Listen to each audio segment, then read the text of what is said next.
I wish to find a husband. It's the time we have a family, children. Then let us find you a husband.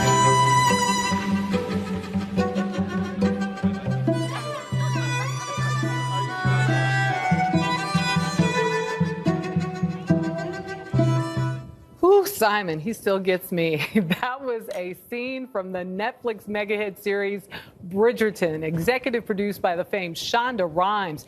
It quickly became Netflix's #1 show here in the U.S. and in more than 80 countries.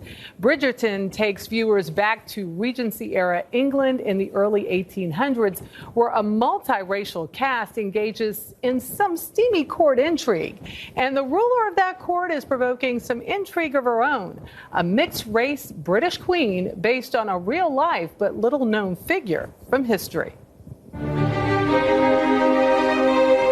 When a black woman emerged as Queen of England on Bridgerton, it puzzled an audience mostly unaware of the real royal's ancestry.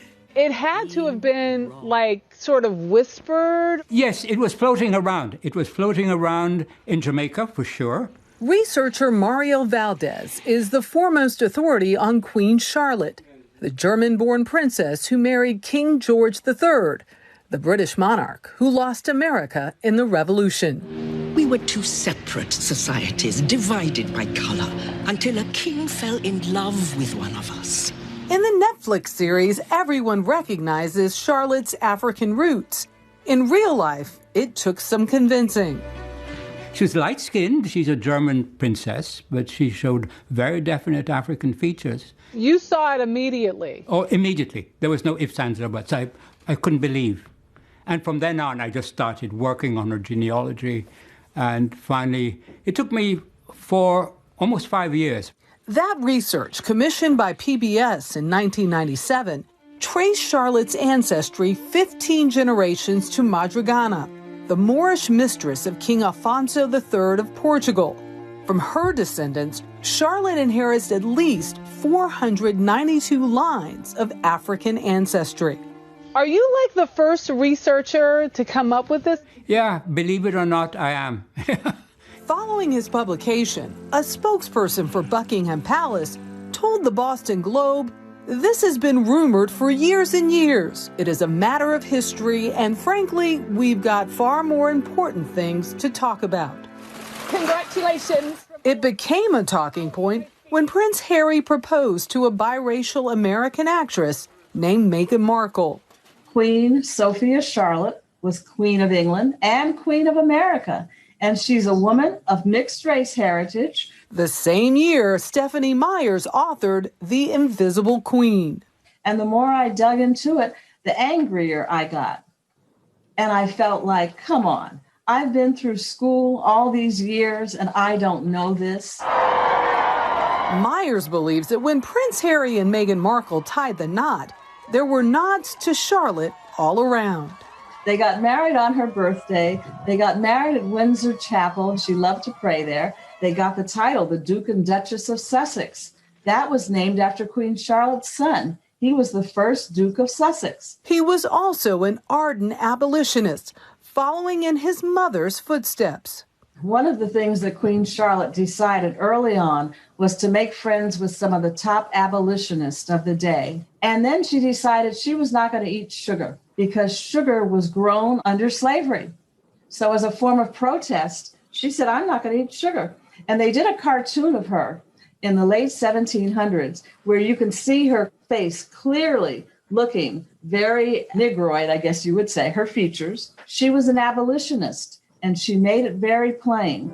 I've always loved this portrait of our ancestor, Queen Charlotte. Even a Lifetime special based on the romance of the present-day Duke and Duchess chimed in. Oh, yes. You're of mixed race, Harry. So am I. Why doesn't the Queen just come out and say it? She can't. She may not. It's one of the things that the royal family cannot do. She'll be stepping into political water. You're saying that having black lineage is political in today's times. Highly political.